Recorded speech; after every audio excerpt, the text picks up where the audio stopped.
Alright, and welcome to part 2 of this week's From the East End Terraces Hounds Kickers preview. When we just get going where we left off, we're talking about some of the players to watch for the Richmond Kickers. We're talking about George Davis, and also the Kickers got another loanee goalkeeper from DC United, their MLS affiliate.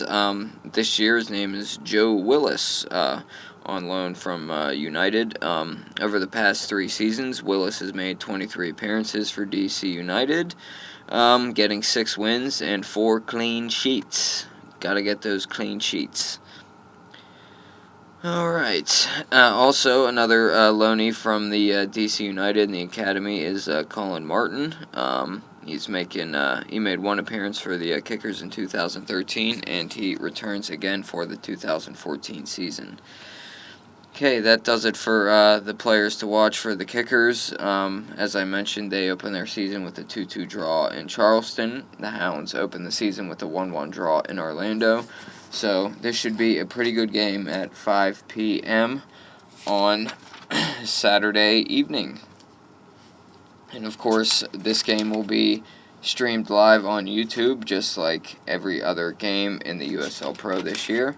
Hopefully it goes a little better than last time. Of course, you had that little period cut out in the second half there. You missed both goals, so that was a little kick in the old onions. But yeah, that will do it for the preview of the Hounds and Kickers. I'm going to move on to some of the fixtures in the MLS this weekend. Just going to cover our domestic league real quick. Just going to go over the fixture list for the MLS.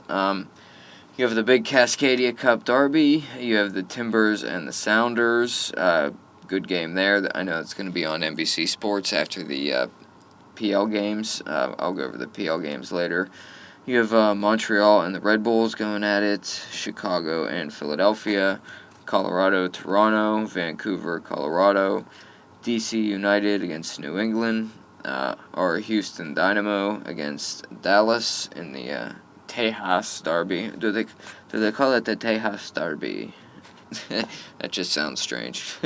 And you have Sporting KC against Real Salt Lake, all on Saturday. And then you have a Sunday game. You have the Los Angeles Derby with Chivas USA against LA Galaxy 1, not to be confused with LA Galaxy 2 or Samsung Galaxy 4. Yes, that joke gets older every time someone tells it. Balacha!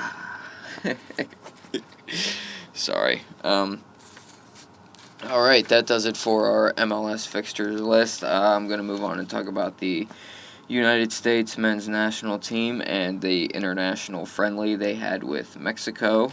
Just going to go over the game. If any of you guys missed it, it was a late one last night. Eastern Standard Time. I think it got started about 11 o'clock. We're back talking about the U.S. men's national team. Just had to take a quick break there, doing the second part here in between the breaks of my other show, The Sports Call, which is actually a real show in TV with ads and everything. But, yeah, finished 2-2. The U.S. had 2 goals in the first half. One from Michael Bradley. Well, first off, they were playing in the Rocket Pop jerseys. I know some people hate them, but they're alright. Michael Bradley started off the scoring with a nice little put-in off a corner. He floated. He didn't float. He went to the back post and just poked it in. The cross went out. Did a nice job of kind of keeping the goalie occupied, and Bradley was able to poke it home in the open net. And then Bradley was involved in the second goal as he flicked on a header for Chris Wondolowski to poke home to make it 2-0 to the U.S. Dos Acero again against Mexico, and it was looking nice in the first half as the U.S. were looking pretty, winning 2-0, and that's how it went into the half. And Second half got started with lots of substitutions. You had Landon Donovan coming off the bench. Of course, he did not start. A little controversy there. Or, not controversy, but yeah, Landon Donovan he came in at halftime. Klinsmann said it was because of a knock. Donovan quoted after the game saying, "Yeah, it's okay now. It was my knee. It was hurting earlier in the week." But, some people speculate it's because, Klinsmann just doesn't really fancy Donovan, as you could say there. Klinsmann is quoted after the game, "We have to be the fittest team at the World Cup. We got to be able to play at a pace and a tempo for 90 minutes and make teams uncomfortable." In the second half, unfortunately, though, Mexico scored 2 goals to tie the game, finish it 2-2. But that was not really the story of the second half. The big story of the second half was the U.S. men's national team debut of one Julian Green, the Bayern Munich player, currently playing for the Bayern reserves, not the first team, but still he is a 18-year-old with lots of talent, lots of potential, and he chose the United States over Germany.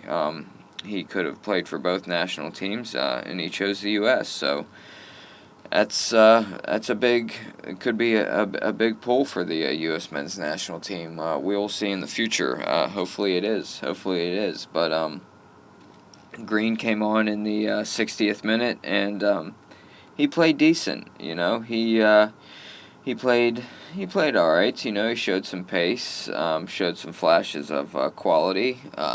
Just read you some quotes after the game.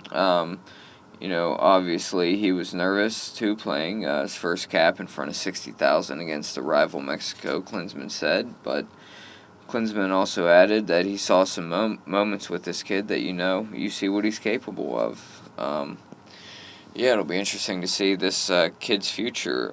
He's going to be with the U.S. team's preparation camp in May, and we'll see if he maybe gets some time with Bayern's first team, with them already clinching the Bundesliga title. Maybe he gets some first team games with them in the German first division, but we will see. Hopefully he does.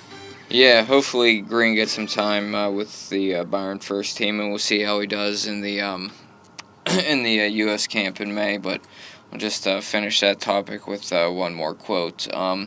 More than anything, tonight was just about getting him onto the field for the first time and letting him enjoy that, and in some ways getting that first game out of the way. This was Michael Bradley who said this. Now he can come in and feel like he's part of the group. He's gotten his first one under his belt, and he can build from that one. So good things from Julian Green, and definitely we'll keep an eye on him in the future for the Yanks. All right, just gonna end this podcast with a look to the European some European news, some European fixtures. Gonna go over the EPL fixture list for the weekend. For those of you who enjoy that football, which I know most of you do, I know I do myself very much. So the game I have my eye on is Aston Villa Fulham for my FFC love.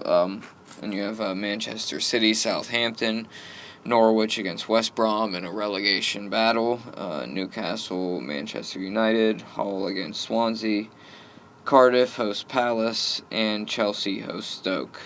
Then Sunday, you have West Ham hosting Liverpool, and Everton and Arsenal. Both big games there, and the top 4 implications. Liverpool trying to win the title, and Everton and Arsenal battling out for that 4th spot now. If Everton win, that really makes it interesting in that final Champions League spot race. All right, the sports call is over, and now I can finish out this show real quick. We just went over the Premier League fixtures, and I just want to finish out this show talking about some Terrace news. Always want to include some news about the Terraces supporters group and Terrace life and things of that nature. One of the Europa League quarterfinal games played today over in Europe between Basel and damn, I can't think of the other team's name, but it was at Basel in Switzerland, and they they had to play in front of an empty stadium because I guess there was an incident with the supporters in one of the earlier Europa League knockout games. So that's very interesting. Quick story on that. One of my buddies I talked to over in England, the Fulham supporter, he told me some stories of when they were in the Europa League in one of the group stage matches when they played FC Twente, or they over in Belgium. I guess they had a little bit of they had some incidents over there. They kind of got jumped real quick by some Twente supporters, and he said it was definitely very interesting. But I'm running out of time again, but thank you to everyone who is listening, and I think we're definitely getting off the ground with this podcast. It's a work in progress, but I think it's going well. I am recording this here in Gateway Studios downtown in a small little padded room, and it's what gets the nice sound quality. And yeah, working on getting it longer than 12 minutes. Gonna figure out how to get that done here on my iPad here. So bear with me, but thank you for listening. And this has been from the East Down. From the East End Terraces, Part 2. My name is John Kimball. Thank you. Good night.